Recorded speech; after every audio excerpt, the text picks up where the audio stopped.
Bem, sem mais delongas, eu queria que você recebesse com muita alegria nosso convidado de hoje, que é o Isaac Levi. Uma salva de palmas para ele, em nome de Jesus. Estende sua mão para cá, vamos orar por ele. Pai, usa o Isaac hoje nas nossas vidas. Nós queremos aprender, queremos crescer, queremos sair daqui com uma outra percepção em relação a Israel, Deus. Nós abençoamos a vida do Isaac e damos a ele toda a liberdade em nome de Jesus.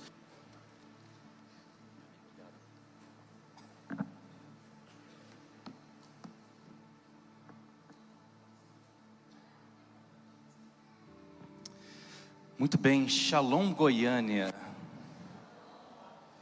Que prazer, que honra estar com vocês nessa noite. Minha primeira vez em Goiânia, primeira vez que eu visito essa cidade. E sob o convite do pastor Felipe Vilela, da pastora Josi, me sinto muito honrado. Deus sabe o carinho, a admiração que eu tenho por eles. Uma amizade construída em Terra Santa, construída em Israel, né? Nós nos conhecemos ali pelas ruas de Jerusalém, da Galileia. E foi com muita alegria que eu recebi o convite de estar com vocês aqui.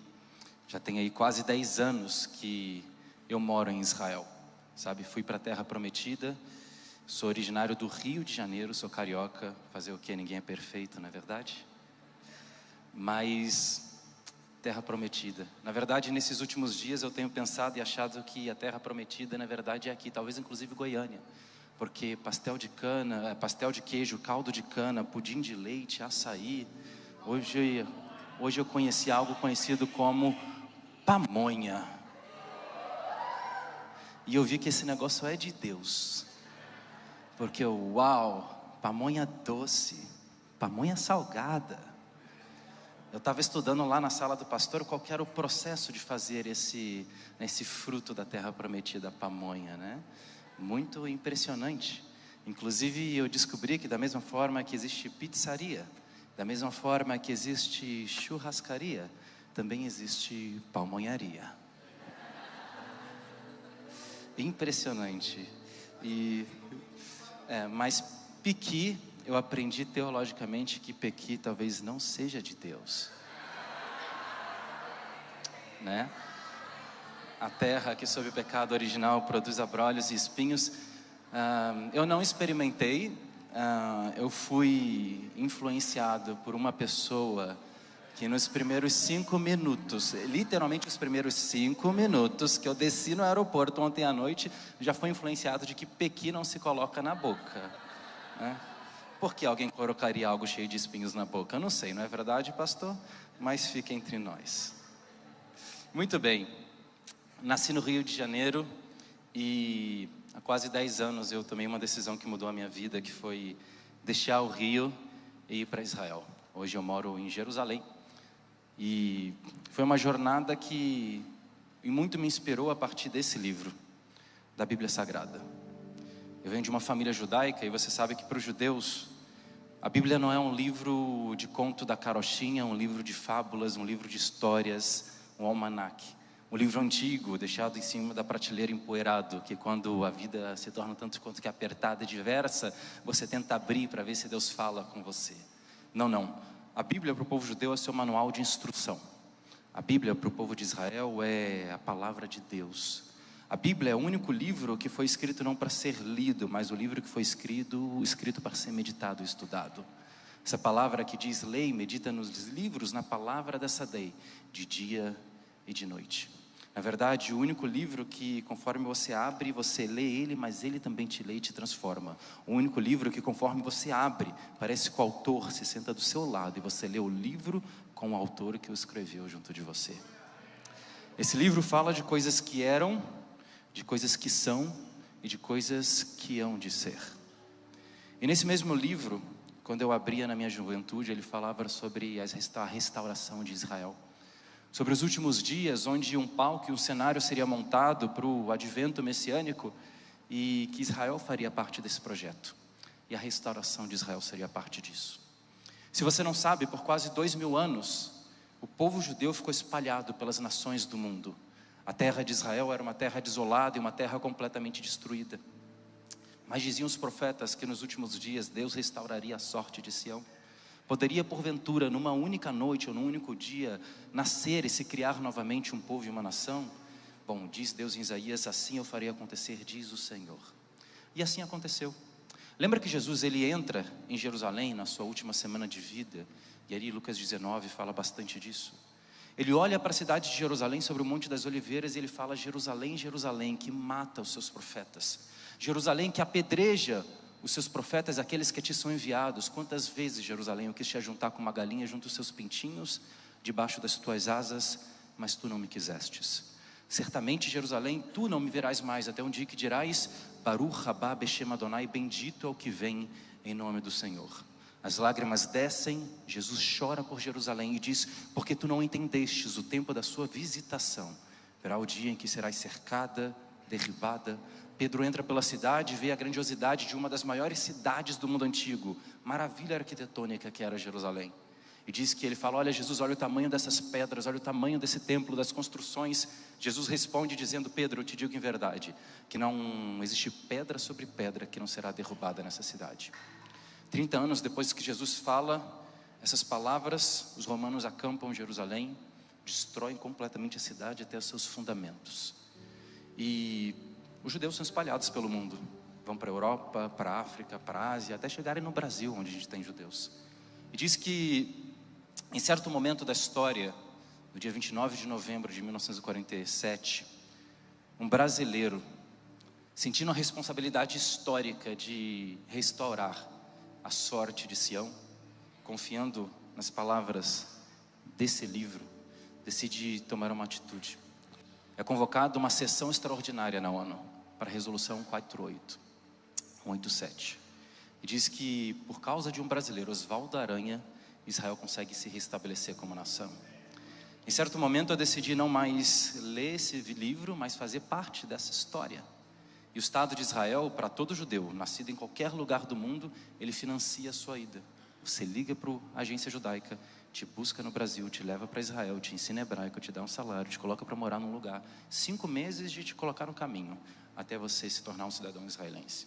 É isso que eu fiz. Cheguei em Israel, estudei na Universidade Hebraica de Jerusalém, me especializei em História das Religiões, Arqueologia Bíblica, me tornei guia de turismo em Israel.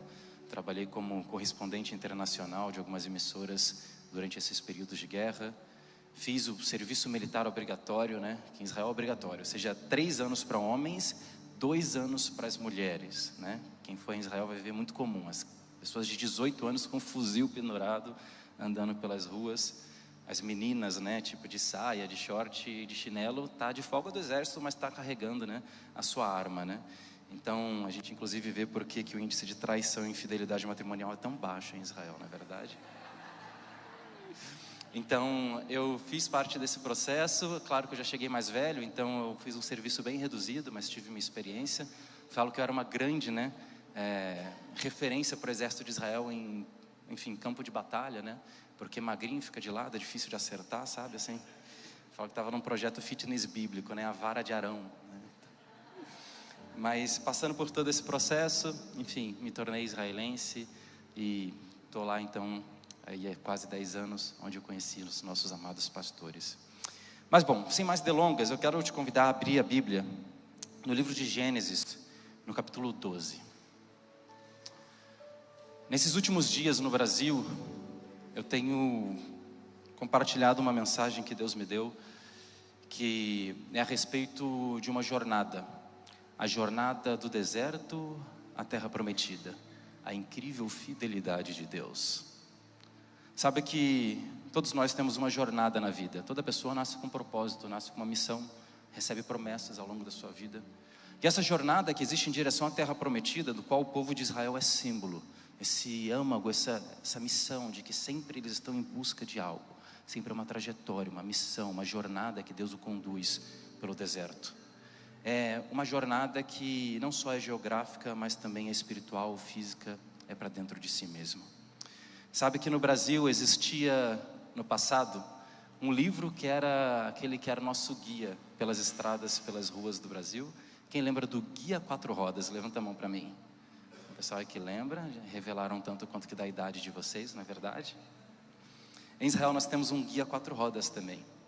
mas o nosso guia 4 rodas é um pouco mais antigo do que aquele feito na década de 90, nos anos 2000 no Brasil. Nosso guia 4 rodas em Israel é Bíblia Sagrada, 3.500 anos, é ele que a gente utiliza os nossos caminhos como manual de instrução para aquilo que Deus tem para a gente. O livro de Gênesis, no capítulo 12, diz da seguinte forma: Ora, o Senhor disse a Abrão: sai-te da tua terra, da tua parentela, para a casa de teu pai, da casa de teu pai, para a terra que eu te mostrarei. E farei de ti uma grande nação, e abençoar-te-ei, e engrandecerei o teu nome, Abrão, e tu serás uma bênção. Abençoarei os que te abençoarem, e amaldiçoarei aqueles que te amaldiçoarem. E em ti serão benditas todas as famílias da terra. Partiu, pois, Abrão como o Senhor lhe ordenara, e Ló, seu sobrinho, foi com ele. Tinha Abrão 75 anos quando saiu de Harã. Muito bem. Até o momento que Abrão recebe essa chamada, essa voz que o convoca em direção a uma terra prometida, o mundo era um lugar muito diferente daquilo que nós conhecemos hoje. Imagine que Abrão, ele obedece uma voz de um Deus desconhecido em direção a uma terra desconhecida, por um chamado desconhecido, em um momento nebuloso da história. Hoje, o cristianismo, o judaísmo, o islã, todas são chamadas de religiões abrâmicas, porque a ideia que nós temos de Deus, de um único Deus dos céus, que rege a ordem universal, invisível mas real, é uma ideia que vai ser trazida e colocada, estabelecida no mundo por um único homem, Abrão ou Abraão. Bom, as gerações de Adão, de Abel, de Enoque, de Melquisedeque, de Noé, dos grandes personagens bíblicos que o livro do Gênesis ainda foca em dizer que eles andaram com Deus, sacrificaram ao Criador, ao mesmo Deus do seu pai Adão, ao Deus do Éden. Gerações que agora já se passaram. Na geração de Abraão, conhecimento a respeito de Deus, invisível mas real, o único Deus, havia se perdido da face do planeta Terra. E Abraão recebe essa voz de um Deus desconhecido que o convoca a uma jornada. Para te falar a respeito da origem de Abraão, eu não consigo abrir o livro do Gênesis. Gênesis não fala nada a respeito de Abraão. Se você voltar um capítulo, o capítulo 11, você vai ver que as histórias são outras. Mas para te falar da história de Abraão, eu preciso compartilhar com vocês por 5 minutos. Eu quero te prender por 5 minutos, para entender como que as entrelinhas do texto nos revelam a origem misteriosa de um dos maiores personagens bíblicos. Você sabe que para o povo de Israel, esse livro, a Bíblia Sagrada, não é apenas um livro, como eu falei, mas isso daqui é a história de um povo. Se no meu ensino médio eu sentava no Rio de Janeiro e abria um livro de história e aprendi a respeito de Dom Pedro II, Dom João VI, a chegada da família imperial no Rio de Janeiro, no Brasil. Depois eu ia no passeio da escola para a Quinta da Boa Vista, para a Praça 15, onde desembarca Dom João VI. Já em Israel, não. Em Israel, uma criança de 7 anos no dia de hoje, ela vai estar estudando na escola, a história do seu povo, a história da sua nação, a história do seu país. Qual o livro que ele vai abrir? Bíblia Sagrada. Ele estuda a respeito da história de um homem que fundamenta e estabelece a cidade de Jerusalém. Sobre a conquista de uma batalha magnífica contra um gigante filisteu. Bom, depois que ele fecha esse livro, ele sai da escola, caminha 5 quilômetros e está nas mesmas ruínas do palácio de Davi e dos seus valentes. Viaja 30 minutos, está no vale de Elá, onde Davi até hoje tem o ribeirinho que ele pegou as pedras para atirar em Golias. Isso daqui é a história de um povo. É a história de um país que hoje existe e que é real. Agora veja como que, se você escreve a história da sua vida, de um evento grandioso, o casamento do pastor Vilela com a pastora Josi, e você escreve a história do meu casamento, o pastor Vilela escreveu esse livro. Imagine que muitas das coisas que aconteceram no casamento não vão estar no livro, porque a letra, resume muita coisa. Agora, as pessoas que estavam no dia do casamento, fazendo o cabelo da pastora Josi, colocando a gravata do pastor Vilela, lembram e sabem dos detalhes da história que não está no livro. O que o pastor falou, se a pastora chorou ou não, se eles estavam ansiosos, sabem o contexto.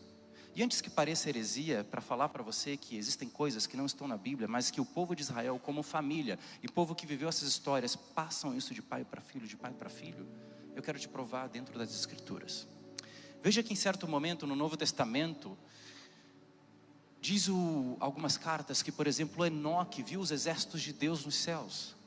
Da onde que o autor do Novo Testamento tira isso, se não está registrado no Gênesis? Da onde que é tirado por Paulo que Satanás contendeu e lutou pelo corpo de Moisés contra o arcanjo Miguel, se também não está no Deuteronômio, se também não está no livro de Josué? Bom, veja que Paulo diz que aos judeus foi confiado os oráculos de Deus. Eles receberam não só a Bíblia como um livro escrito, mas como história da sua família. Veja como que Jesus, em certo momento dos seus ensinamentos, ele falava: olha, lestes o que foi escrito, eu, porém, vos digo. Outros momentos, Jesus se colocava diante do seu povo, do povo judeu, e falava: ouvistes o que foi dito, eu, porém, vos digo. Ora, lestes o que foi escrito é diferente de ouvistes o que foi dito. Isso quer dizer que existe uma tradição oral, histórias que o pai conta para o filho, que o filho conta para o seu filho, e aí em diante. Essas histórias foram registradas em muitos livros. Por exemplo, um autor que toda pessoa da faculdade de teologia tem que conhecer, Flávio Joséfo, um historiador contemporâneo a Jesus, que dá muito desses contextos das entrelinhas da Bíblia. Veja que Flávio Joséfo, ele conta uma história que se conecta ao Novo Testamento, porque em certo momento, Paulo diz que Abrão, ele saiu da casa de um produtor de ídolos ouvindo a voz de Deus. Espera aí, de onde que Paulo tirou isso, se o Gênesis não diz que o pai de Abrão era produtor de ídolos? E a história que eu pedi para te segurar por 5 minutos a atenção é a que se segue. Uma história registrada há mais de 2000 anos sobre a origem do patriarca Abrão. Eu disse para vocês que o mundo era muito diferente, que não existia conhecimento a respeito de Deus no momento, na geração de Abrão. E olha que curioso, diz a história que o pai de Abrão, Terá, era um produtor de ídolos para Nimrod, o maior idólatra e rebelde mencionado no livro do Gênesis, aquele que quer construir torres para afrontar o Deus dos céus. E diz essa história que o pai de Abrão, ele vai sair para uma jornada, para uma grande viagem. E diante dessa jornada, ele pega o seu filho, leva a uma sala de ídolos na sua casa e diz: olha só, Abrão, meu filho, está vendo todos esses ídolos que estão dispostos nessa sala, nesse lugar? Eu tenho para você uma única missão, Abrão, e a missão é que se segue. Na minha ausência, Abrão, eu quero que você pegue as oferendas e disponha sob os pés de cada um desses ídolos, de modo que quando eu voltar, eu quero ver que tudo foi feito da maneira correta e os ídolos foram adorados. Abrão fala: ok, meu pai, vá, cumpra a sua jornada e assim será feito conforme a sua vontade. Terá sai na sua jornada, passa dias fora, e quando ele volta para sua casa, ele entra na sala dos ídolos. E diz a história que ele encontra todos os ídolos completamente destruídos, com exceção de um ídolo maior, de pé, com as oferendas aos seus pés e um porrete na sua mão. Bom, Terá, irritado, ele pergunta para o seu filho Abrão: Abrão, o que aconteceu aqui, meu filho? Porque definitivamente todos os ídolos estão destruídos. Abrão teria dado a resposta para o seu pai, Terá, dizendo o seguinte: olha só, meu pai, eu fiz como o Senhor disse, coloquei as oferendas aos ídolos, mas o que eu fiz foi talvez de maneira errada, porque eu peguei as oferendas e coloquei do menor para o maior. E está vendo aquele grandão ali? Ele não gostou nem um pouco. Pois bem, ele pegou aquele porrete, foi diante dos ídolos, quebrou cada um dos ídolos, tomou para si as oferendas e agora está debaixo dos pés dele. O pai de Abrão, Terá, se irrita e ele diz: Abrão, como que pode isso acontecer? Porque veja, Abrão, que esse ídolo tem pés, mas não anda. Abrão, meu filho, esse ídolo tem mãos, mas ele não toca. Abrão, meu filho, esse ídolo tem boca, mas não fala, olhos, mas não vê, ouvidos, mas ele não ouve. E diz que é nesse momento que Abrão se coloca de pé diante do seu pai e diz: meu pai, como pode então o Senhor adorar um Deus que tem pés, mas não anda, mãos, mas não toca, boca, mas não fala, ouvidos, mas não ouve, olhos, mas não vê? Esse certamente não é o meu Deus. E é nesse momento que uma voz surge em Gênesis 12 e diz: Abrão, sai da tua casa, da tua terra, da tua parentela, para uma terra que eu te mostrarei. E aí começa essa jornada de um homem que ouviu uma voz desconhecida, mas que pela decisão que ele tomou, mudou o curso da história da humanidade. Mas esse chamado de Deus é tão interessante, que se a gente lê a Bíblia no seu original, a palavra utilizada, sai da tua casa, não é uma palavra simples. É uma palavra que só aparece 3 vezes na Bíblia. A palavra ler lechá. A palavra aparece quando Deus chama Abrão a sair da casa dos seus pais. A palavra aparece quando Deus chama Abraão a sacrificar o seu filho Isaque. A palavra aparece em Êxodo 3, quando agora Deus chama Moisés a sair do deserto, tomar o povo do Egito e libertar, levando a uma terra prometida. A palavra ler lechá, nesses 3 momentos da história do Gênesis e do Êxodo, vai ser uma palavra que quer dizer não apenas sai, mas ler lechá quer dizer sai para ti mesmo, sai por ti mesmo, sai na sua fé. Por vários motivos, ler lechá, sai para ti mesmo por ti mesmo, porque a primeira coisa é que esse chamado de um Deus desconhecido para uma terra desconhecida parece improvável, parece irracional, mas se é Ele que está mandando, Ele está fazendo isso por seu próprio benefício. Sai para ti mesmo. Segundo, porque não é apenas uma jornada física, não é apenas uma jornada geográfica, mas é também uma jornada para dentro, uma jornada para fora e para dentro, uma jornada geográfica e uma jornada espiritual. Isso sempre acontece na terra de Israel. O pastor tem falado a respeito dessa caravana e convidando vocês. Eu tenho certeza que essa igreja não convida vocês a fazer uma caravana, uma viagem para Israel turística, porque Israel é tudo menos turismo. Israel é o único lugar que você viaja para fora e para dentro. Você não está investindo em férias, você está investindo em dias e um evento de transformação. E essa jornada de ler lechá, sai por ti mesmo, sai para o seu próprio benefício, é sempre esse termo que Deus usa para tirar um povo da opressão, da escravidão, para uma terra prometida. Veja, chama Abraão para ele sair da Mesopotâmia, do lugar que parecia ser a grande prosperidade, um dos berços da civilização. Nesse momento, Abraão vai ser chamado de 2 nomes. Primeiro, ele é chamado de o amigo de Deus. Eu tenho um amigo e ele é Abraão.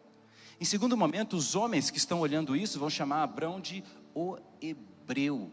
E aí que surge na Bíblia o termo hebreu. Hebreu quer dizer raivrim em hebraico, quer dizer atravessador, aquele que atravessa, aquele que cruza, aquele que vai além.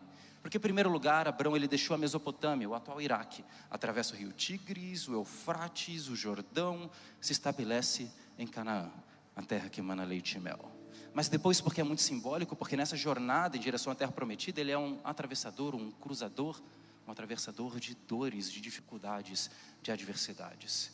E veja como que esse atravessador de dificuldades mostra para a gente no texto bíblico que nessa jornada, seja de um Abraão da Mesopotâmia, seja de um êxodo do Egito, sair dessa da escravidão, ouvindo a voz de Deus, até chegar à terra da promessa, existe uma geografia inevitável que você tem que passar.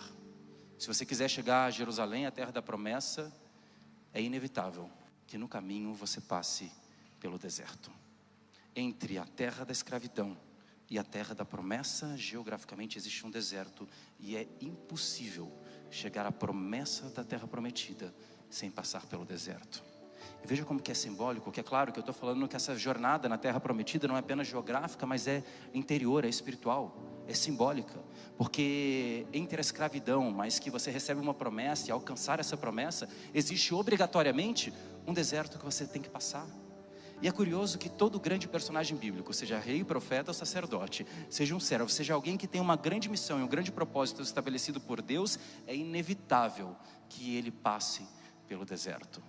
Na verdade, se a gente for ver, Abraão passa pelo deserto, Moisés passa pelo deserto, Josué passa pelo deserto, o próprio Jesus passa pelo deserto. É batizado no Rio Jordão, vem o Espírito Santo como uma pomba, este é meu filho amado em quem me comprazo, e diz que o Espírito o conduz ao deserto. Veja como que é curioso, porque eu costumo dizer que mais importante do que onde nós estamos é com quem nós estamos. Porque o mesmo Jesus que foi conduzido pelo Espírito ao deserto é o mesmo Jesus que é conduzido por Satanás, pelo diabo, ao pináculo. Ou seja, no lugar alto, no lugar de conforto, no local de riqueza, no local de honra, que era o pináculo do templo, o local mais alto, foi o diabo que colocou ele lá. Enquanto que no deserto, na verdade, foi o Espírito que colocou ele lá. A poesia da Bíblia que mostra que não só mais importante do que onde nós estamos é com quem nós estamos, é que muitas vezes pensamos que quem está próspero, ou quem está muito bem, quem está no pináculo em evidência está com Deus, e quem está no deserto está com Satanás. Mas às vezes a lógica do reino de Deus é inversa: é o pequeno que é grande, é o pobre que é rico. Na verdade, nem todo mundo que está em cima está com Deus, nem todo mundo que está embaixo está sem Ele, mas a verdade é Deus que certamente leva também ao deserto. E veja como que é curioso que esse deserto na Bíblia faz parte dessa passagem do sinônimo de uma jornada espiritual, uma jornada física. E o deserto é inevitável, mas também é um lugar que Deus se lembra e que Deus tem apreço na história. Veja que o profeta Jeremias, ele é chamado por Deus no deserto, uma criança de 13 anos. E ele fala para o menino, olha só: Zacharti lo chesed neirai. Eu me lembro, Jeremias, quando o meu povo, ele era um povo jovem, e na sua inocência me seguia no deserto. Ali eu estava com ele, ali eu o amava. Veja que das festas bíblicas, Páscoa, Pentecostes e Tabernáculos, o povo se estabelece dentro da terra de Israel, agora a terra que mana leite e mel. Mas Deus diz o seguinte: não, mas na terra que mana leite e mel, vocês vão resgatar a sua identidade, se lembrando de quem vocês eram no deserto. Diz que celebravam uma vez por ano a Páscoa, lembrando que Deus os tirou do Egito com mão forte e os levou para o deserto.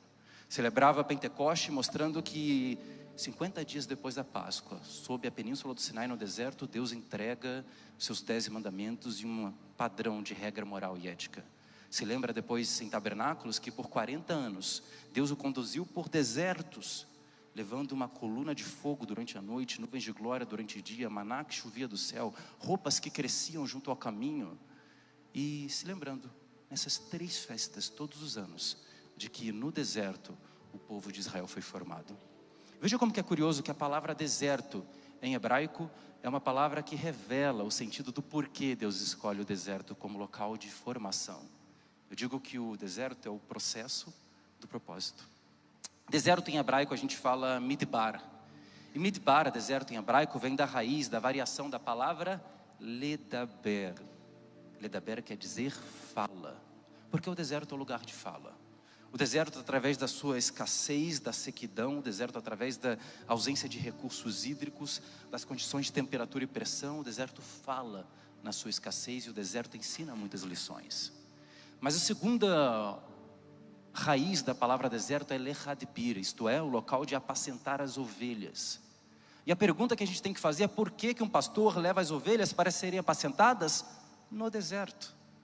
Um pastor leva as ovelhas para ser apacentada no deserto por um motivo muito simples. No deserto não existem vozes externas ou ruídos que atrapalhem o ensino da ovelha. No deserto, que sem interferências externas, o pastor treina e afina a voz da ovelha a ouvir apenas a voz do pastor e nele confiar. Você já deve ter assistido algum vídeo onde um pastor começa a gritar, a sua ovelha, seu rebanho, e ela vem imediatamente. Agora, no meio da multidão, ele faz isso e ela reconhece a voz do pastor. Enquanto que uma pessoa tenta fazer a mesma coisa e as ovelhas não respondem. Lembra que Jesus diz: eu sou o bom pastor, as minhas ovelhas ouvem a minha voz e obedecem. Então, o lugar de apacentar as ovelhas, porque é o local no deserto onde, sem interferências externas, a ovelha aprende a afinar os ouvidos, a ter sensibilidade, a atender e ouvir apenas a voz de um pastor. Curioso que antes do pastor levar a si mesmo e a ovelha ao deserto, ele faz uma coisa muito interessante. O pastor vai pegar a ovelha pela sua lã, coloca ela, e até hoje você passa pela estrada em Israel, você vê esse processo muito simbólico acontecer. Ele prende a ovelha, segura pela lã e começa a derramar azeite, ungir a ovelha, derrama unção sobre ela. Como que é interessante que o Salmo 23, o rei Davi, como pastor que um dia foi de ovelhas, junto ao semiárido de Belém, a 9 quilômetros de Jerusalém, ele diz: olha, unges a minha cabeça com óleo, o meu cálice transborda, o Senhor é meu pastor, nada me faltará. Por que um pastor ele vai ungir a ovelha antes dela entrar no deserto? Porque o deserto é um lugar adverso. O deserto é um lugar de pressão atmosférica. Isso quer dizer que cientificamente o deserto é um local que lhe consome aquilo que lhe é essencial. Tira de você aquilo que é essencial à vida: temperatura, calor, água. Quando o pastor coloca o azeite e unge a ovelha, ele está protegendo ela. Porque a unção existe basicamente para duas coisas: para capacitação e proteção. Então a ovelha é derramado azeite sobre sua cabeça e sobre a sua lã. Primeiro na lã, porque entre os arbustos secos do deserto e entre as pedras, ela agora passa sem se machucar, se desliza pelo caminho e passa mais facilmente. Segundo motivo é porque as larvas, as moscas, fazem ovos no nariz, na boca, nos olhos, no ouvido. Aquilo começa a perturbar a ovelha. Ela começa a bater a cabeça umas contra as outras e contra as paredes até se ferirem e morrer. Então o azeite é um símbolo de proteção. Mas é claro que na Bíblia a unção é sempre fundamental nessa jornada que alguma pessoa vai começar, porque não só é um símbolo de proteção, mas é um símbolo de capacitação. Então eu falo que a unção é uma capacitação sobrenatural para pessoas ordinárias realizarem feitos extraordinários. Na Bíblia, reis eram ungidos, na Bíblia, profetas eram ungidos, na Bíblia, sacerdotes e levitas eram ungidos, na Bíblia, até as coisas e os itens do santuário tinham que ser ungidos, porque é a unção que separa as coisas para um propósito específico e para uma missão. Veja que a palavra santidade, ela vem de kadosh ou lekadesh em hebraico, quer dizer separado. Aquilo que é santo é aquilo que foi separado do profano para agora algo sagrado, para agora algo separado para uma missão específica. Então quando se estabelece a unção, aquilo foi separado para uma missão específica e é uma capacitação sobrenatural. Mas por que a unção é tão importante, por exemplo, quando a gente vê que os reis de Israel, o que definia quem era rei de Israel, não era como os reis pagãos ao longo, enfim, dos outros impérios, assírios, persa, medo-persa, babilônio, egípcio, que eles recebiam coroas, e quem tinha reino e quem tinha autoridade é quem tinha coroa. Agora, os reis de Israel usavam sem coroa, mas a coroa era simbólica, não queria dizer nada, porque veja que a unção é mais importante do que a coroa. Te dou um exemplo: o rei Saul tinha a coroa, quem tinha a unção era o menino, era o rei Davi, mas ainda assim não pertencia ao trono a quem tinha a coroa, mas quem tinha a unção. Por que a coroa ela é menos importante que a unção na Bíblia, ou porque a unção é mais importante que a coroa? Por um motivo muito simples: porque coroa é algo humano, coroa homens dão e coroa homens tiram. A unção só tem um que pode dar e só Ele mesmo pode tirar. Essa capacitação sobrenatural de Deus, a unção que o pastor dá antes que se entre o deserto para atravessar e fazer essa jornada em direção à terra prometida. Mas sabe que eu tenho dito que é mais fácil tirar o povo de Israel, ou o hebreu do Egito, do que tirar o Egito de dentro do hebreu. Uma noite Deus passa com o anjo da morte, consome os filhos dos primogênitos egípcios, o povo de Israel com sangue nas portas, o sangue do cordeiro é guardado. E diz que numa noite Deus tira eles, abre o mar vermelho e eles vão em direção à terra prometida, caminhando eu vou para Canaã. Mas para tirar o Egito de dentro do povo hebreu, 40 anos. De modo que quando Israel acampa e Moisés fica para trás, entrega a sua vida por aquele povo, mas morre no Monte Nebo. Deus fala: você não entra, você fica nessa montanha. Josué continua a jornada. A primeira noite que ele atravessa o rio Jordão e se estabelece em terra prometida, Deus aparece para eles e diz o seguinte: olha só, Israel, porque hoje, neste dia, eu estou tirando de vocês o opróbrio do Egito. A palavra opróbrio é uma palavra pesada, mas que aparece em hebraico como Herpat Mitzrayim. Mitzrayim é Egito. Egito na Bíblia quer dizer cadeias, correntes, amarras. Mas Herpat, opróbrio, quer dizer mentalidade, pensamento. Hoje eu tiro de vocês o pensamento das amarras da escravidão no Egito. Porque acredite, existe mentalidade de liberto, de livre, de gente que vive a promessa, e existe a mentalidade de escravo. Quer ver, por exemplo, o que é a mentalidade de escravo? Vamos falar dos hebreus. Mentalidade de escravo é você confiar na força dos seus braços. Mentalidade de escravo é você confiar que aquilo que os olhos podem ver, a razão, é aquilo que providencia, por exemplo, o teu sustento. Lembra o povo de Israel? O povo de Israel sai do Egito, mas passam os dias e eles estão no deserto. E diz que apenas 3 dias após a saída do Egito, eles já estavam murmurando. Bom, se a terra de Israel é uma terra que, teoricamente, a lógica é inversamente proporcional, onde é tanto que contraditória, não parece uma terra prometida, porque é seca. terra que parece prometida, a terra que basicamente a olhos humanos tem promessa, tem vida, tem prosperidade, tem riqueza, é a Mesopotâmia, é o Egito. Porque no Egito, veja que há um rio, o rio Nilo, que fez o Egito o seu celeiro do mundo, estômago da humanidade, maior das grandes civilizações antigas. O rio Nilo, ele está em baixa e em cheia, mas o ano todo ele está lá. Você depende dele e ele não falha. Todo ano ele vai te gerar alguma coisa. Já a terra de Israel não. A terra de Israel tem um pequeno riozinho, bem pequenininho, parece um córrego, chamado Rio Jordão. Na verdade, o que faz a terra de Israel prosperar não é o rio que vem de baixo, mas é a chuva que vem do alto. Por isso Deus disse: se vocês guardarem os meus mandamentos, enviarei a temporânea serôdia a seu tempo oportuno. Veja que quando o povo sai do Egito, eles começam a murmurar dizendo: olha, nós temos saudade daquilo que nós comíamos no Egito. E veja que eles falam: olha, nós sentimos falta do alho, da cebola, sentimos falta do pepino. Olha a mentalidade de escravo. Porque se você for para o Egito e você vai colher alho, cebola e pepino, você se ajoelha como escravo, e agora curvado como escravo, você tira da terra aquilo que você acha que é o seu sustento, a sua prosperidade, aquilo que vai te saciar. Como que eu colho alho? Encurvado como escravo. Como que eu colho pepino? Da terra, encurvado. Como que eu colho cebola? Encurvado como escravo. Agora o povo de Israel entra na terra e Deus fala: olha, Deuteronômio 8, eu vou levar vocês para uma terra muito, muito boa, uma terra que emana leite e mel.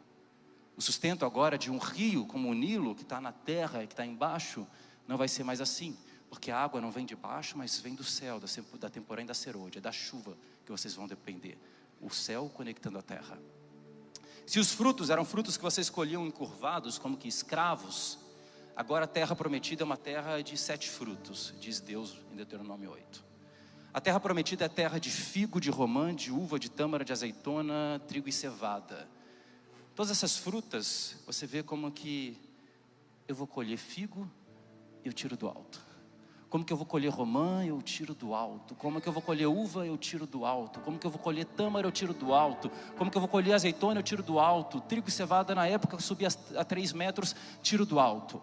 A provisão de uma verdadeira promessa, de uma verdadeira prosperidade que não está na gaiola de ouro que é o Egito, onde a provisão vem da terra, daquilo que os braços podem providenciar, mas não, vem da resposta de uma fidelidade que conecta os céus com a terra. É do alto que vem a verdadeira prosperidade.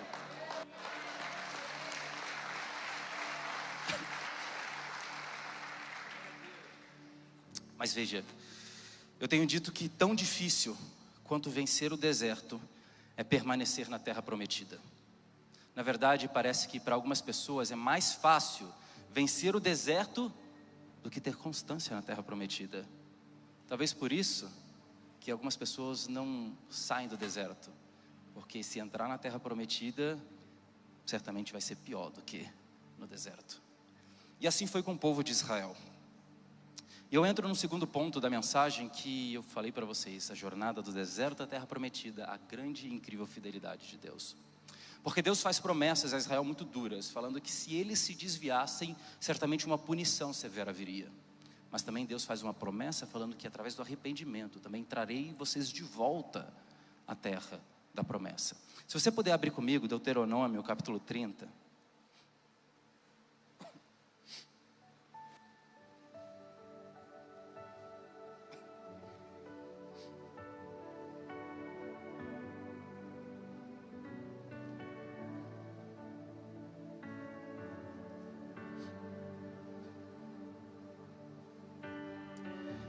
O livro de Deuteronômio, no capítulo 30, diz o seguinte: quando te sobrevierem todas essas coisas, a bênção ou a maldição, que eu pus diante de ti, e te recordares delas dentre todas as nações onde o Senhor, como punição, te houver lançado, e te converteres ao Senhor teu Deus, e obedeceres a sua voz, conforme tudo que eu te ordeno hoje, tu e teus filhos, de todo o teu coração e toda a tua alma, o Senhor teu Deus te fará voltar do teu cativeiro e te compadecerá de ti, e tornará a juntar-te dentre todos os povos entre os quais te houver espalhado o Senhor teu Deus.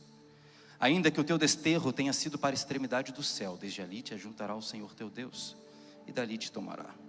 E o Senhor teu Deus te trará a terra que teus pais possuíram, e a possuirás e te fará bem, e a te multiplicará, mais do que a teus pais. Basicamente é isso que aconteceu em 1948. Eu disse para vocês no começo que o que me levou a Israel foi ler as promessas desse livro e entender que não só eu queria ler a Bíblia, mas eu queria viver ela. Existem profecias muito claras na Bíblia que falam a respeito dos últimos dias de Israel sendo o palco e o cenário dos últimos eventos do grande advento messiânico, na Bíblia cristã, do retorno de Cristo, de Jesus. Então, a fundação de Israel, a recriação desse Estado, deveria ser como que uma equação sine qua non. Mas era muito improvável. Imagine vocês que os judeus são 0,02% da história da humanidade. Eles não são nada. Israel é um país hoje pequenininho, de 10 milhões de habitantes, cercado por mais de 200 milhões de inimigos.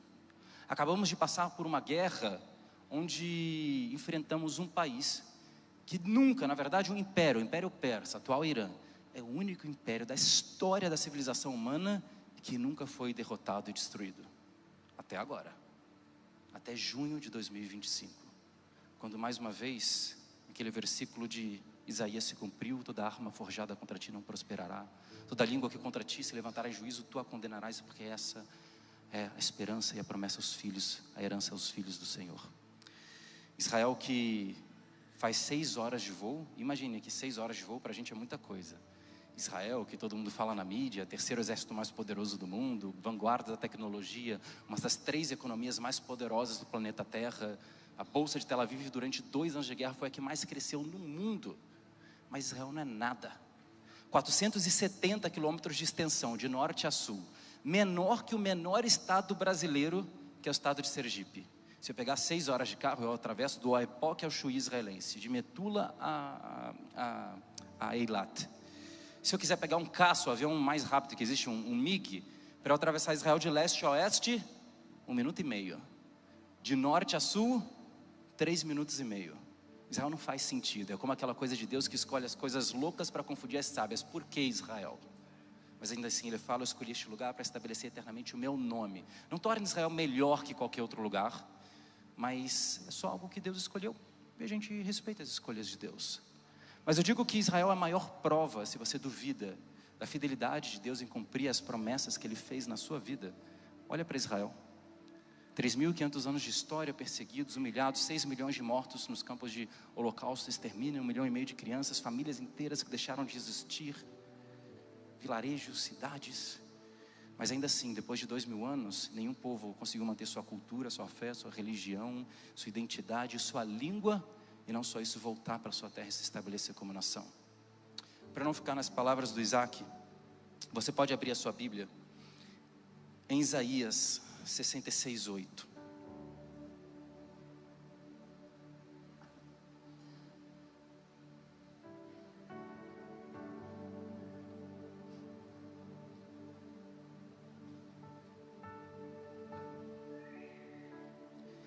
O profeta Isaías diz assim: quem jamais ouviu tal coisa, quem viu coisa semelhante? Poder-se-ia fazer nascer uma nação, uma terra, num único dia, ou nascer uma nação de uma só vez? Pois Sião, antes que lhe viessem as dores, deu à luz aos seus filhos. Poder-se-ia fazer nascer uma terra num só dia. Você sabe que essa profecia se cumpre em 14 de maio de 1948. Quem toma parte nessa promessa, como eu falei, é um brasileiro. Sua mãe de Campinas, seu pai do Sul, senhor Oswaldo Aranha. Que em algum momento, no dia 29 de novembro de 1947, ele se senta, olha para esse livro, olha para os campos de extermínio de holocausto de 1939 a 1945, e diz que, diante de tudo isso, ele sentiu que ele tinha uma responsabilidade: levar esse povo de volta para sua terra. Muita gente vai falar que Oswaldo Aranha deu o voto de Minerva, o brasileiro que deu o voto de desempate para que Israel nascesse como país e as profecias se cumprissem. Não foi o voto de Minerva, mas foi ainda mais importante, porque esse brasileiro, quando ele viu que a votação tinha muitas abstenções, muitos votos contra, ele parava a votação na sede da ONU em Nova York, e ele parava tudo, fazia articulação entre os países, depois colocava a votação na mesa de novo, para conseguir mais votos. Parava, voltava, até o momento que ele soube que, ok, esse povo vai vencer e agora a gente vai conseguir. Veja como que é curioso, que ao mesmo tempo, enquanto engravatados, reis, monarcas, políticos, embaixadores, cônsules, primeiros ministros, presidentes, se assentavam na ONU, nas Nações Unidas recém-criadas, para discutir a quem pertencia a terra da Bíblia. E as promessas de Deus, nesse mesmo momento, antes de Israel voltar para essa promessa, algo acontecia no deserto, e ninguém sabia. 2 pastores, sem gravata, sem terno, de túnicas, com um cajado e uma vara na mão, apacentando o rebanho que caminhava pelo deserto. Eles estão seguindo no deserto da Judéia. E ali um dos animais se perde, entra dentro de uma gruta, enquanto está tendo a votação na ONU. O animal entra na gruta e um dos pastores, ele não quer entrar na caverna para buscar o animal. Ele vai pegar uma pedra e jogar para assustar o animal sair. Você não sabe o que tem lá dentro. Uma serpente, uma cobra, um escorpião, uma sogra, não sei, né? Enfim. Ele pega uma pedra, joga a pedra para dentro da caverna, da gruta. Diz que a pedra bate numa cerâmica, a cerâmica se quebra e ele ouve o barulho, o som. Ele entra na caverna e faz por acaso, ou melhor, na Bíblia, no hebraico, não existe a palavra coincidência ou acaso. Parece que todas as coisas, senão permissão, pela vontade de Deus. E diz que quando ele entra na caverna, ele faz um achado que é considerado até hoje o maior achado arqueológico do século XX. 14 mil fragmentos de um livro antigo, ainda originais. 200 anos antes de Cristo eles foram escritos. Até aquele momento, o texto bíblico mais antigo era de 1200 anos depois de Cristo. Em primeiro lugar, isso foi fundamental porque mostra para a academia, para a ciência, de que esse livro não foi forjado ao longo da história, mas aquilo que nós carregamos hoje é a mesma coisa que os profetas e servos de Deus escreveram no passado. E carrega a mesma mensagem, imutável, o mesmo livro. Foi um zelo celestial de manter essa palavra original. Mas a segunda coisa é que eu falo que é o senso de humor de Deus. Porque no mesmo momento em que engravatados estão sentados na ONU, e aí eles estão discutindo a respeito de quem pertenceria à terra de Israel, parece que Deus se levanta na história, ele fala, só um minutinho que eu vou ajudar vocês, vou mandar buscar a escritura da terra. E traz e faz o achado a respeito daquilo que diria a quem pertencia a terra. A fidelidade de Deus que eu quero te convidar a ler Ezequiel 37, e eu estou caminhando para o final. Abre a sua Bíblia, por favor, no livro de Ezequiel, capítulo 37. A gente vai ler quase que o capítulo inteiro. Muitas vezes é um capítulo que, de uma forma muito poética, muito linda, profética, é pregado em vários lugares, mas que se lê a primeira parte e se esquece a parte final desse capítulo. A Zacarias, Ezequiel, Isaías, Deus está falando a respeito dos últimos dias, da restauração de todas as coisas, do projeto de salvação e de redenção, do advento messiânico. E diz assim: veio sobre mim a mão do Senhor, e Ele me levou no Espírito do Senhor, e me pôs no vale que estava cheio de ossos. E me fez andar ao redor deles, e eis que eram muito numerosos sobre a face do vale, e eis que estavam sequíssimos. Ele me perguntou: filho do homem, poderão viver estes ossos? E eu respondi: Senhor Deus, Tu o sabes. Então me disse: profetiza sobre esses ossos, e dize-lhes: ossos secos, ouvi a palavra do Senhor. Assim diz o Senhor Deus a estes ossos: eis que eu vos farei entrar em vós o fôlego da vida, e vivereis. E porei nervos sobre vós, e farei crescer carne sobre vós, e vos estenderei pele, e porei em vós o fôlego da vida, e vivereis. Então sabereis que eu sou o Senhor. Profetizei, pois, como se me deu ordem. Ora, enquanto eu profetizava, ouvi um grande ruído, e eis que se fez um rebuliço, e os ossos se achegaram osso a seu osso. E olhei, e eis que vieram nervos sobre eles, e cresceu a carne, e estendeu-se pele sobre eles por cima, mas não havia neles fôlego. Então ele me disse: profetiza ao fôlego da vida, profetiza ao filho do homem, e dize ao fôlego da vida: assim diz o Senhor Deus, vem dos 4 ventos ao fôlego da vida, e assopra sobre estes mortos para que vivam. Profetizei, pois, como ele me ordenara. Então o fôlego da vida entrou neles e viveram. e se puseram de pé um exército em grande extremo. Então me disse: filho do homem, estes ossos são toda a casa de Israel. E eis que eles dizem: os nossos ossos secaram-se e pereceu a nossa esperança. Estamos de todos cortados. Portanto profetize e dize-lhes: assim diz o Senhor Deus, eis que eu vos abrirei as vossas sepulturas. Sim, das vossas sepulturas vos farei sair, ó povo meu, e vos trarei a terra de Israel. E quando eu vos abrir as vossas sepulturas e delas vos fizer sair, ó povo meu, sabereis que eu sou o Senhor. E porei em vós o meu espírito, e vivereis, e vos porei na vossa terra, e sabereis que eu, o Senhor, o falei e o cumpri. Ainda a palavra do Senhor veio a mim dizendo: tu, pois, ó filho do homem, toma um pau, escreve nele por Judá e pelos filhos de Israel, seus companheiros. Depois toma outro pau e escreve nele por José, vara de Efraim, e por toda a casa de Israel, seus companheiros. E ajunta um ao outro para que se unam, e se tornem um só na tua mão. E quando te falarem os filhos do teu povo, dizendo: porventura, tu não nos declararás o que queres dizer estas coisas, tu lhes dirás: assim diz o Senhor Deus.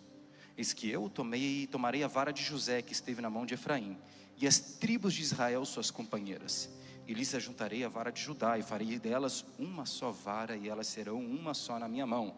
E os paus sobre o que houveres escrito estarão na tua mão perante os olhos deles.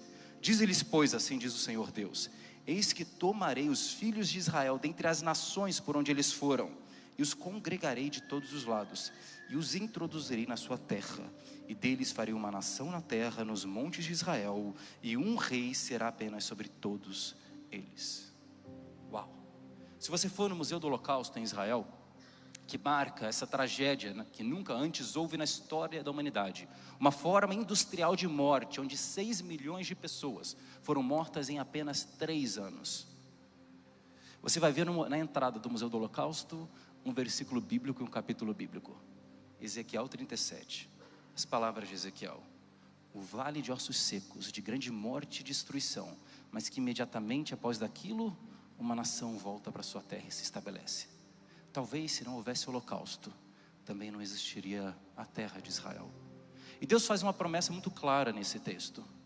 Uma promessa se lembrando daquilo que foi juízo sobre Israel. Porque lembra você, Natã, um certo dia, se levanta em Jerusalém, vai até a casa de Davi, e por causa do pecado dele com Batseba, coloca o dedo na cara do rei e fala: Davi, em oculto foi o teu pecado, mas em público será a tua vergonha. A criança vai morrer, você será envergonhado, mas também tem uma coisa a mais: a espada jamais se afastará do seu trono. O tempo passa, Davi tem um filho, Salomão, e depois tem seus netos, e diante dos netos de Davi, o seu reino se divide. 9 tribos vão para o norte, aquilo que é chamado reino de Israel. 3 tribos vão para o sul, o reino de Judá em Jerusalém. Benjamim, Levi e Judá. Ao reino do norte, mais idólatra e mais pagão, os assírios vêm como juízo de Deus e destroem eles completamente, varre Israel do mapa. Nunca mais aquelas 9 tribos foram encontradas, se perdem na história. Todos os judeus que existem até os dias de hoje são descendentes de Benjamim, Levi e Judá.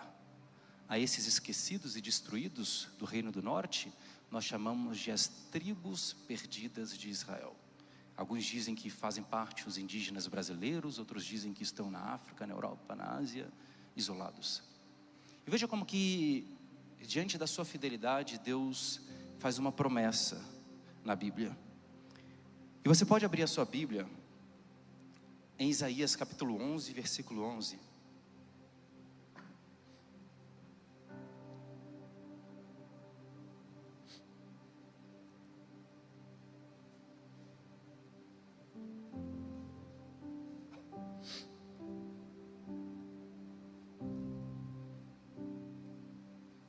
E diz assim: e há de ser naquele dia que o Senhor tornará a pôr a sua mão para adquirir outra vez o remanescente do seu povo, aquele que foi deixado da Síria e do Egito e de Patros e da Etiópia e de Elã e de Sinar e de Ramate e das ilhas do mar. E há de ser naquele dia que o Senhor tornará a pôr a mão para adquirir os remanescentes do seu povo, a Síria, Egito, Patros e Etiópia. Quando Israel é estabelecido e nasce como nação, Israel é um país que é muito preocupado com a sua existência. Ora, cercados de inimigos, não é verdade? Mais de 40% do produto interno bruto de Israel, ou seja, metade da nossa economia nos primeiros anos era investido em inteligência e poder bélico militar. Você vê, Israel é menor que o estado de Sergipe e é terceiro país mais poderoso em exército do mundo. Nesse sentido, é criado um serviço de inteligência em Israel. Veja que eu não estou dando ponto sem nó, a gente vai voltar para o texto bíblico. Esse serviço de inteligência, como que uma agência de espionagem, é chamado de Mossad. A Mossad investe e entrega para os Estados Unidos quase que 3 bilhões de dólares em informação de inteligência todos os anos. Evita uma série de atentados, de guerras, de perseguições, enfim. Mas não só isso. Essa agência de inteligência e espionagem também recebeu uma missão de ler esse livro e atuar para que, como atores dos últimos tempos, essas palavras se cumpram. A Mossad, o serviço de secreto israelense, leu Isaías 11:11. E se o pessoal da mídia puder me ajudar, colocando uma imagem de uma mulher etíope com a roupa branca e a estrela de Davi. Exatamente, em 1991, Israel ouviu a respeito de uma guerra civil na Etiópia. Muçulmanos que estavam ganhando espaço no país, cristãos perseguidos, mas eles sabem que agora um boato diz que tem também uma tribo perdida de Israel dentro da Etiópia. Ora, os agentes, os espiões da Mossad são enviados para dentro, para o coração da Etiópia, para encontrar essa tribo perdida, e conseguem chegar até eles para ouvir as histórias.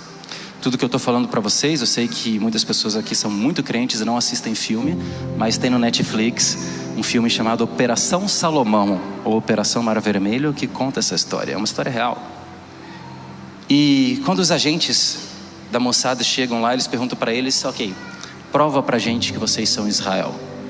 Eles começam a compartilhar uma série de símbolos, de histórias, de costumes alimentares, da fé, que eles não se misturavam, casavam entre si. Alguns contavam uma história de que eles eram descendentes da tribo de Dan, assim como dizia Amós, que Dan se espalhou para a região da África. Outros contavam que, na verdade, eles eram descendentes de uma mulher muito poderosa, uma rainha africana que sai em direção a Jerusalém há 3.000 anos atrás para aprender a respeito da sabedoria de um grande rei e conhecer a sua sabedoria, o rei Salomão, e ela, a rainha de Sabá. Nesse segundo boato, nessa segunda lenda, eles dizem que conforme a rainha de Sabá entra em Jerusalém, ela vai voltar para casa. Ela conheceu mais do que a sabedoria de Salomão, volta para casa grávida. Quando ela volta grávida, dá origem a uma série de descendentes de israelitas dentro da África. Mais uma vez, você não precisa acreditar no Isaac. Vamos ao Novo Testamento, porque fala através de um Simão de Cirene, também africano, entre o Sudão e a Etiópia. E diz que esse Simão de Cirene, judeu, estava em Jerusalém na Páscoa, subindo a Via Dolorosa, quando é importunado para carregar a cruz de Jesus. Ora, a pergunta é por que um judeu, por que um africano estava em Jerusalém na Páscoa? Porque ele era judeu. Então, certamente, a Bíblia dá a referência de que existia uma tribo perdida. Existiam descendentes de Israel na Etiópia. Israel começa uma operação de inteligência. Consegue em uma semana trazer 14.000, podemos colocar as fotos agora deles sentados dentro do avião, a outra foto. 14.000 dessas pessoas em uma semana trazem de volta para Israel. Bom, em maio de 1991, quando a perseguição estava ficando maior, eles tinham que sair fugidos, o último dos voos, desesperados. Eles arrancam todas as cadeiras de um Boeing 747 para poder conseguir colocar o máximo possível de gente. Recorde da aviação civil. 1.088 pessoas sentadas numa única aeronave. A próxima foto que vocês vão ver é exatamente a foto do dia que eles chegam na terra de Israel. A outra foto, antes. Exatamente. Curioso que os seus ancestrais, lendo os profetas, falavam que, ok, um dia as promessas vão se cumprir dessa Bíblia e nós vamos voltar à terra dos nossos ancestrais nas asas da águia. Basicamente isso que aconteceu.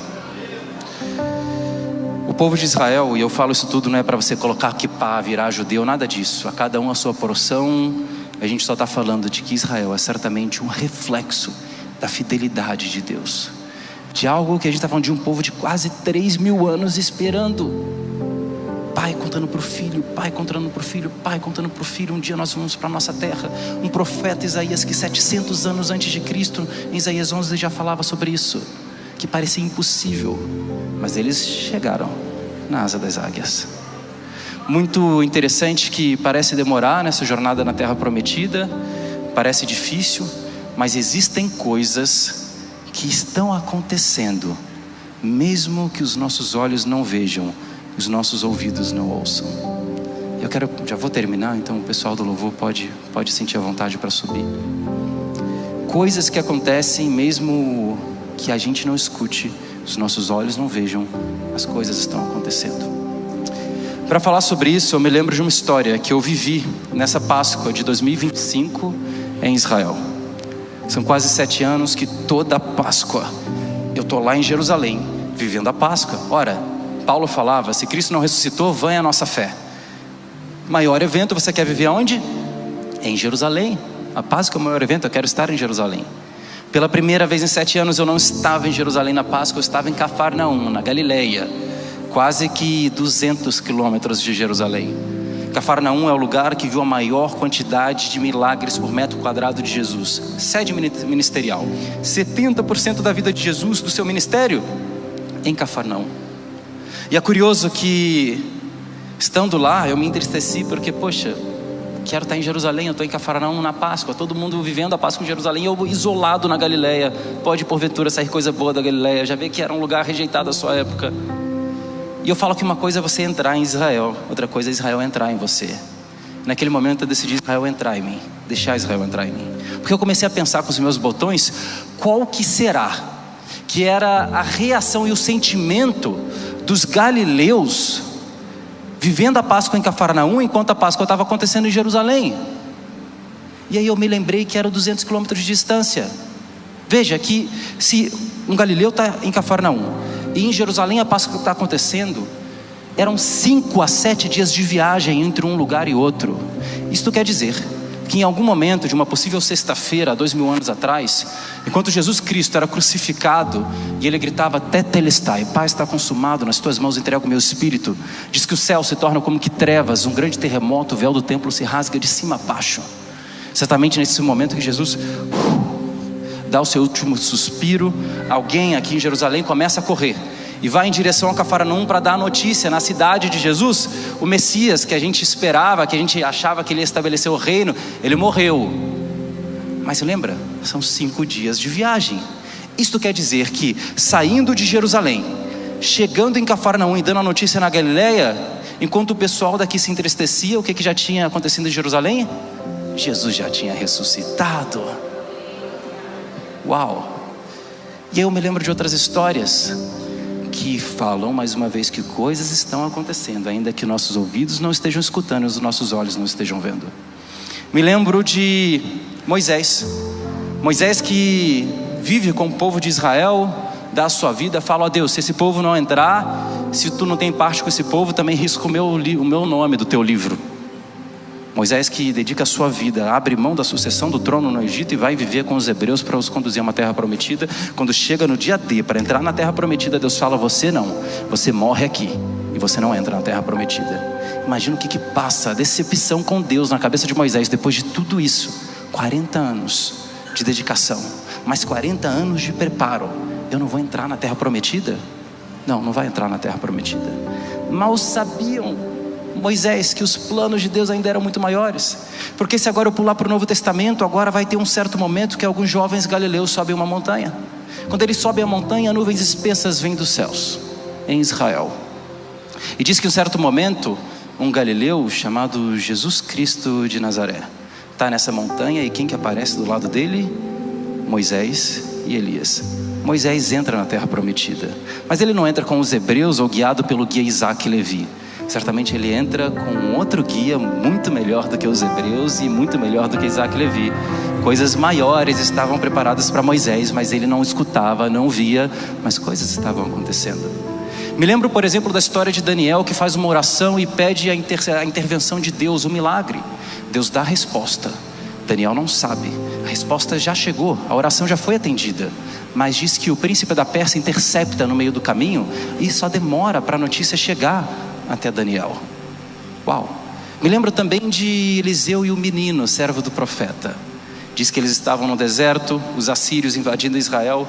De repente, um dia, o menino, servo do profeta, abre as portas da casa de Eliseu, olha para o lado de fora, dezenas de milhares de soldados assírios. Ele corre para dentro de casa, fala para o profeta: acabou, seremos destruídos. Dezenas de milhares de exércitos assírios, soldados. E diz que Eliseu tranquilamente olha para o menino: me dá só um minutinho, por favor. Ok, Deus abre os olhos do menino para que ele veja assim como eu vejo. Diz que imediatamente o menino volta para a porta, abre as portas da casa, olha para o lado de fora e não vê mais dezenas de milhares de exércitos de soldados assírios, mas vê centenas de milhares de seres celestiais, muito mais poderosos, prestes a derrotar os assírios. Em Cafarnaum, em 2025, nessa Páscoa, eu descobri que assim como Cafarnaum não sabia que Jesus já tinha ressuscitado enquanto eles lamentavam a crucificação, assim como Moisés, assim como Daniel, assim como o servo, o menino do profeta, muitas vezes o milagre já aconteceu. O problema é que a notícia ainda só não chegou aos nossos ouvidos. Muito obrigado.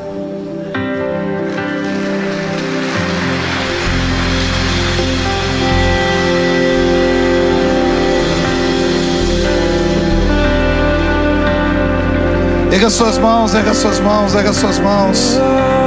Receba o milagre que já aconteceu aí na sua vida, em nome de Jesus. A fidelidade de um Deus grande. Com resplendor de um rei, e em majestade e luz, faz a terra se alegrar, faz a terra se alegrar. Ele é a própria luz, e as trevas vão fugir, tremer com sua voz, tremer com sua voz. Fique de pé e cante isso aí. Quão grande é o meu Deus, cantarei. Quão grande é o meu Deus, e todos hão de ver. Quão grande é o meu Deus,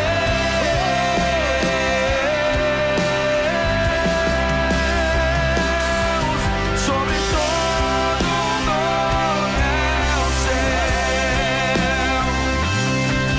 Tu és digno de louvor. Eu cantarei. Quão grande é o meu Deus,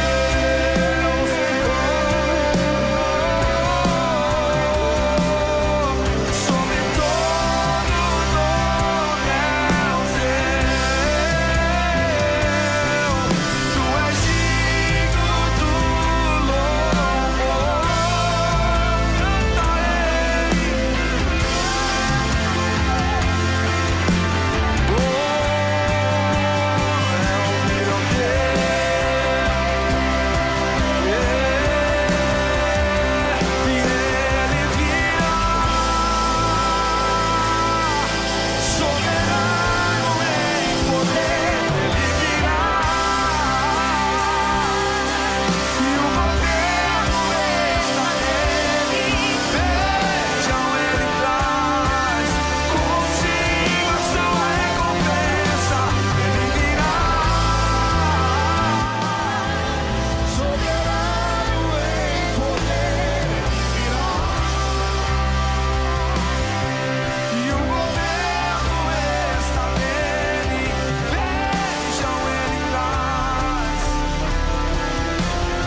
Israel é a prova de que aquele que começou a boa obra é fiel para completá-la, amém, irmãos? Que você seja tomado por essa fé, de que aquele que começou a boa obra é fiel para completá-la, de que Deus é fiel em todo tempo, de que tudo passa, mas a sua palavra permanece para sempre, e aquilo que Deus falou, Ele vela para cumprir. Aquilo que Ele disse, Ele vela para cumprir. A palavra de Deus se cumprirá na sua vida, a palavra de Deus se cumprirá na sua casa, a palavra de Deus se cumprirá nos seus negócios, a palavra de Deus se cumprirá na sua saúde, assim como ela vem se cumprindo há anos nessa nação chamada Israel. Israel é, sem sombra de dúvida, uma demonstração desse poder de Deus. Uma nação tão pequena, rodeado por 250 milhões de inimigos, mas se mantém de pé e viva. Por quê? Porque aquele que começou a boa obra é fiel para completá-la. Que a gente olhe para essa nação e perceba que Deus faz brotar água no deserto, que Deus faz o deserto florescer, que Deus afina os nossos ouvidos nos desertos em que a gente enfrenta, ou tenha enfrentado, ou esteja enfrentando esse ano. Que os seus ouvidos estejam afinados em nome de Jesus. E que você saiba de uma coisa, olha para mim se você pode, o deserto também é promessa. Se você saiu de uma gaiola de ouro, saiba de o seguinte, o deserto também é promessa. Que os seus ouvidos se afinem em nome de Jesus, e que você se alegre diante de tudo que você ouviu. Deus está trazendo os seus de volta para o lugar. Por quê? Porque Ele prometeu, e aquele que fez a promessa é fiel para cumpri-la em nome de Jesus. Deus não mudou de ideia em relação às promessas que fez na sua vida. Terminei hoje de manhã dizendo isso, quero dizer isso a você para a gente terminar.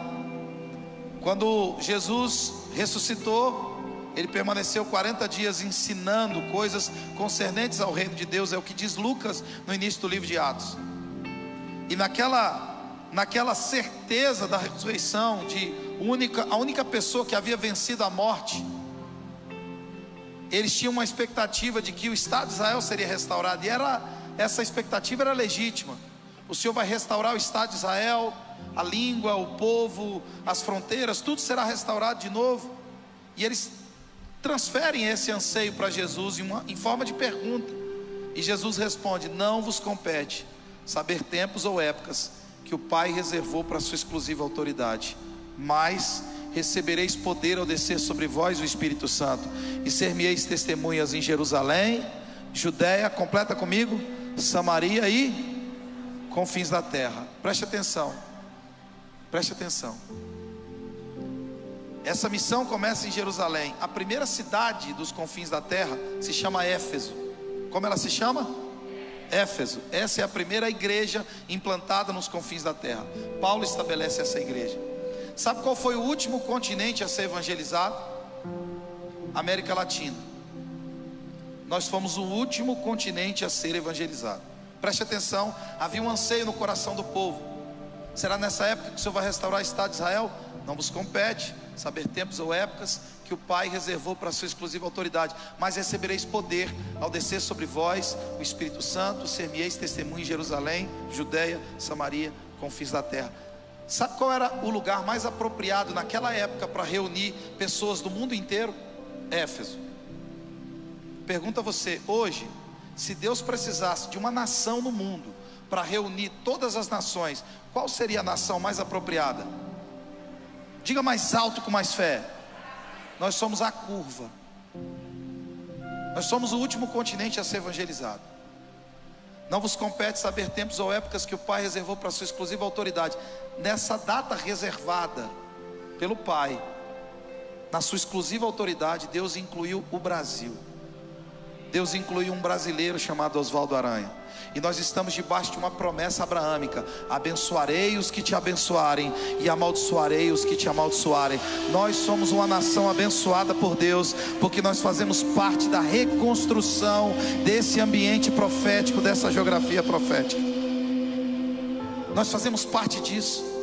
E uma data reservada pelo Pai, no ato da sua exclusiva autoridade, Ele incluiu um brasileiro.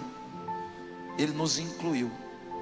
nós estamos incluídos num plano maior de Deus, num plano profético de Deus. O Brasil não será tomado por todo esse covil de salteadores que vem tomando o Brasil. Nós somos uma nação abençoada em nome de Jesus, e aquele que começou a boa obra é fiel para completá-la. Nós somos uma nação abençoada em nome de Jesus. Nós fazemos parte de um plano maior, e Deus escolheu que fosse assim, amém? Deus fez uma promessa sobre a nação e Ele vai cumprir. Deus fez uma promessa na sua vida e Ele vai cumprir. Que os seus olhos sejam abertos para você perceber uma miríade de anjos que estão ao seu redor, trabalhando para que tudo aquilo que Deus disse se cumpra. Bem sei que tudo podes, meu amado, e nenhum dos seus planos podem ser frustrados. Que o Senhor te abençoe e te guarde. Que o Senhor faça resplandecer o rosto dele sobre a sua vida.